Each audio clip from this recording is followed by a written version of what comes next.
Okay, guys, 4th of September 2025, Crazy Revision with Cal review of yesterday's market. Now, to do this thing, I have to wake up as early as 5 o'clock in the morning, Singapore time, or 4 a.m. Vietnam time. And it's really tiring because I have to do that, just pull up myself, bring the charts over, make sure that I give you the best view of the market. So you need to really watch what I say. And if you have any question, you can post in the group chat. Yeah. Okay, let's bring in to you now the markets that I covered quite a fair bit. In fact, yeah, I did a few of taking pictures and stuff like that. So I go to the one that you guys usually trade, and then we see what can we gather from there. Okay, let me just bring it to you right now.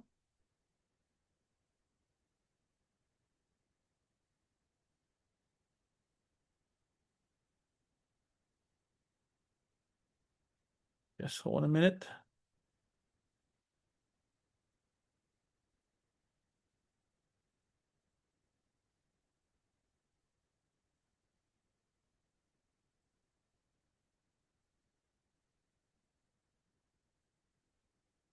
Okay, here we go. Now, this is the Dow Jones last night. So what happened to the Dow last night? Now, the market opens below MLP, right? So that's why every day in the morning, I will always write the same thing. If the market opens below MLP, you need to focus more to the downside than the upside. So when the market opens below MLP, if the market trades below OP, it's a sell already. But this sell, you cannot sell big. Why? Because there's three reasons. Number one, it was above this pivot one. So when it's above pivot one, right, pivot one acts like a resistance, but when the market opens above it, right, it becomes a so-called support. So that was the first reason why you cannot short too heavy because of this. Second, you notice that the MA 30 is actually stacked very closely to pivot. So that again tells you that the market overall is bullish. So the MA at the bottom of the market, right, is supporting it, right, the market won't come down too much. So again, that's the second reason why the market is not able to come down a lot. So you cannot short big, you can only short small. The third reason, the KSI was green. The KSI was green, so the boys are supporting it. And of course, the KCX was also black. So that basically gives you another reason why. So with four reasons that the market won't be going down, then why are we shorting? Remember, trading is about OP rule. When the market stays below OP, your only thing to do is to sell. Now, Cal, if I don't want to sell the market, can I buy instead? Can. So what can you do? Look out for all technical level. As you can see, pivot one is there, MA is there. So which means that you can use these two numbers, MA and pivot one, as a support. So if the market do come down to that particular level, you can utilize that to buy from the bottom. Now, trading got two types of trading. One is follow-through trading. One is the swing trading. Follow-through trading, follow OP and trade, the easiest. Swing trading, you have to wait for the thing to reach a certain technical point, then you exercise something. So it's just like telling you now, if the market now is trading above, it's trading, as our market open itself, right? Follow-through trader, they will sell the market because it's below OP. Swing trader will wait for it to come down to pivot one or MA 30 to buy from bottom. So there's two types of traders in the market. All right, so got it clear? If all clear, press number one right now. This is going to be a very important training for all of you so that you can actually utilize it to trade and become a better trader using the CRAZII system. Now, there's no wrong or right whether are you a swing trader or you are a follow-through trader. Now, I can only tell you the difference. Swing trader, the difference is this. They are buying when the market hit the technical level, then they exercise a risk-reward ratio. If they can control it, no problem. That means they will have a better ROI return. But if they don't want to control it, right, and if the market go against them continuously, then they may be very badly hit. Okay, follow-through trader, right, very simple. See the OP, just trade. So it makes their life easier. But the thing is this, the rate of ratio of return itself, right, is kind of smaller than the swing trading because we give a bit more buffer. So that is one thing about follow through. But you ask me, as a trader for so many years, a follow through trader will always gain the upper hand by the end of the month. By the end of the time. Because swing trading always will hit the same emotional issue over and over again.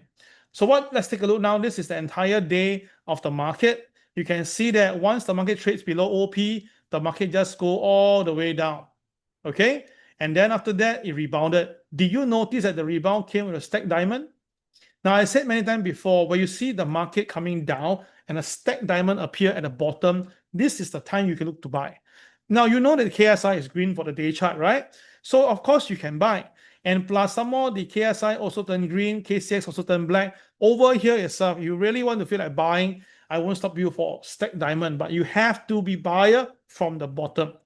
So after that, the market really goes up, hangs around there for a long, long while before really coming down to the KTR -1. Now, do you notice that the market cannot go to KTR +1, right? It didn't go there. So that tells you that the market is a little bit bearish already. From the day chart alone, we know that the market's a bit bearish, yeah? Just this information alone.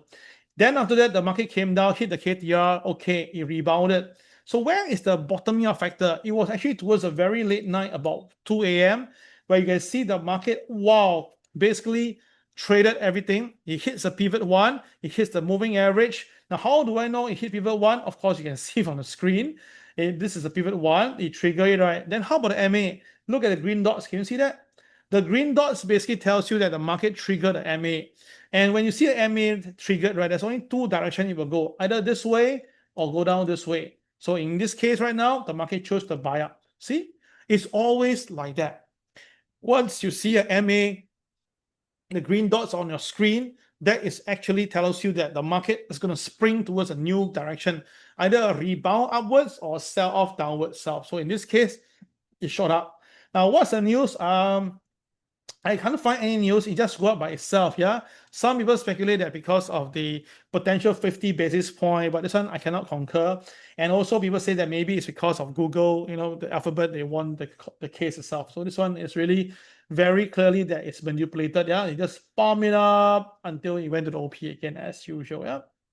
Okay, so this is how the Dow Jones went. So to give you a bit more insight to it itself, you can see that when the market is below OP, you can see that you just have to focus on the sell instead. Yeah, when the market is below OP, you focus on the sell instead. When the market turns from yellow to red on a diamond, sell down. That means the diamond come out, you don't do the buy, you go for the sell. When the market is below the OP and is below CCYR, yellow to red, you focus on sell. Okay, so that is how you trade it on the downside. Then of course the diamond came in, the stacked diamond, it misses KTR -1, misses that. Okay, and then after that you draw a line across it. You can see why the market stopped here. Very beautiful, right? You notice this, the market went up first, then it came back down, right? Do you know where it stopped? Yes, it stopped exactly at where it is. The line where the diamond line is being drawn at the stacked diamond. You can draw it yourself on the screen, it's still available, yeah? So that is why the market, once it reversed course, it went up. So the question you ask me, Cal, wait a minute. You draw the line here, okay. So by right, can we sell here? Yes, you can. Then why didn't it drop? Well, the market don't want to drop, what can I do, right? Now, the thing is you cannot fault me for telling you what to do. But then the question is, if you sell here, did you buy here? That's my question. No, you say cannot buy because it's below OP. Yes, it was below OP, so you shouldn't be buying. But do you notice that the market went up, came down, all right, go up, came down, recover, and this is stacked diamond. Now, you cannot be always like, you know, forget, only know the front part, forget the back part, yeah? The reason why I'm talking about this is because yesterday, some people shorted Dow Jones around here. So I asked them this, okay, you have shorted the Dow Jones around here, right? I can understand that. But why didn't you cut your losses here? So they tell me that because I am bearish. Come on, you cannot do that. I am bearish on the market in general term, but you cannot put my bearishness into a 5-minute chart. It doesn't work that way. So I asked the person, so what's stop loss when you do the sell here? So he said stop loss put here. I said, okay, did you trigger the stop loss? He said, no. I said, why? Because I think it will go down. So I shifted it higher. Oh my God, that is a wrong thing to do, my friend. Absolutely wrong. So once you have put the line in, your stop loss put it here, you can see why the market recovered because the boys came in to buy.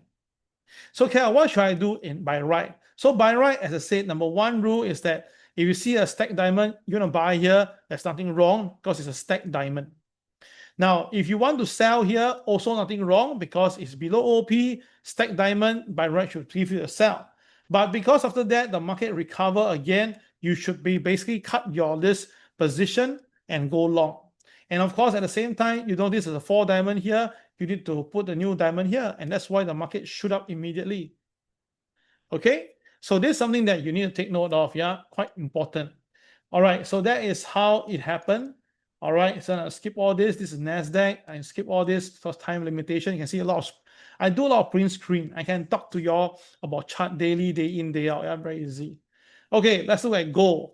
So what happened to gold yesterday that blasted all the way up? So first of all, gold open where? Open above MLP. So you see, open above MLP, we focus on the buy. Open below MLP, we focus on the sell. So that's why every morning I write those things is for a reason. Now, some people feedback to me, Cal, can you give a target what to do? Then we know what to do, right? You write, but you don't give us an incentive for what to do. Then what's one writing? Now, think about this. If I write buyers to buy, and then the market comes down, and you are not able to turn your mind, then what happened? Then it becomes an imprint. You see, all my trading calls, I always give the upside and the downside every day. The upside is where, the downside is where. So I avoid giving comments because about 3 weeks ago, I think I did commented one day. And of course, that day was chaos. Because when I say that the buy you would favor the buy itself, some students will just basically buy. And then they don't know how to sell. And that's the worst thing to happen. Yeah. So that was why after that, I decided that no, we don't give buyers. We just give you a directional. You look for yourself, look at the numbers. But if you look at it carefully, you roughly from the tone of my side writing, you should know where am I looking at. Okay, so first of all, above OP, above MLP is usually preferred to buy. All right, okay, good. Now, one thing to note, the KSI today, the KSI, the diamond line, I tell you this earlier already, yeah? Okay, can you use the diamond line to trade today? No, because the diamond need to be done, close, finish, then the next day you can try, then use the diamond line. So when the 4 diamond appear, right, there's no impact to us, yeah? No impact to us at all, okay? All right, so then what happened? Now, I told you guys yesterday, if the market opens here, the downside can be as low as pivot 2, right? 3520, that should be the downside. But you notice that I told you right yesterday, if the market goes up, we can see 3569. And when I said that, right, a lot of people say that, Cal, I think this is too much. 3533 very high. To go to 3569, it's not possible. But look at the gold. The gold really went out to 3569. Okay, then the thing is this, Cal, the KSI was green yesterday, right? Yeah, that's why it's a buy. So the question is, can we buy at 3569? I say no, huh? Because you buy already at opening price, and you want to buy at the resistance of the market. How can that be? So that's why at 3569, I told you guys, if you can have position to just take a profit, just take a profit, yeah? Because 3569 was actually a pivot 1, which is a resistance. It is a resistance. So let's take a look at what happened to gold yesterday in the 5-minute chart to understand this better. Okay, so there were a few things that basically gave me the buy signal. Number one, when the market opens, you notice that it didn't go down KTR -1. So we know that the market is bullish already. That's the first thing you should take notice of. Number two, the market tries to go to KTR +1 2 times, but failed. So by right, if it goes below OP, you should actually have some selling. But again, it didn't. So it didn't. Right? That is where I found that, hey, this guy is actually consolidating to find some power. So the one that basically twisted up is here. Now, this is not a stacked diamond. It's just a normal blue diamond. But what you look carefully, you can see that the market purposely come to OP and stop there. The remaining ones, you notice it went below OP, went below OP, went below OP, right? This guy went below OP for a short moment and rebounded. And you notice this, all of them, when you have it below OP, the KSI were all the way red in color. But this guy, the KSI turns green already. So this is where I realized that this is going to move the market. Okay, so of course, that's where I call for buy. And of course, very soon we will reward it with KTR +1, right? 3547, yeah? Then after that, slowly, wow, it basically shoot up all the way. And KTR +2 was given, and pivot 1 was traded. And as a matter of fact, it pushed higher all the way to KTR +3. Now, KTR +3 is extreme level for us in standard deviation. KTR +1 is 80 to 85% chance for it to meet. So that's why normally I trade towards KTR +1. KTR +2 is 60 to 65%. KTR +3, 40 to 45%. So which means that the market to go up to KTR plus 3 is very difficult. And we have the pivot 1 as a resistance. So with this plus this add together, naturally itself, right, once you go to KTR plus 3, you should really consider to exercise profit taking. So after that, you can see the market really trades below KTR plus 3 and pulls back down all the way to the price of 3559, and now trading a bit lower because the market really became resisted at 3569. So you can see now a small little indicator like this can really tell you where it will go. So imagine when you are buying here itself, you can set KTR plus 1, plus 2, plus 3 take profit. But you know what I told you, right? If the market goes up, we can see the pivot 1 being traded. So again, that was that.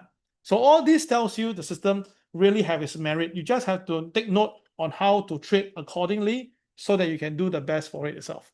All right, guys, that will be all for today's session. I hope you enjoy it. And today is ADP. Please be careful. It'll be at 8:15 Singapore time when the data comes out. All right, guys, thank you very much for listening. This is Cal signing off. Take care. Bye-bye.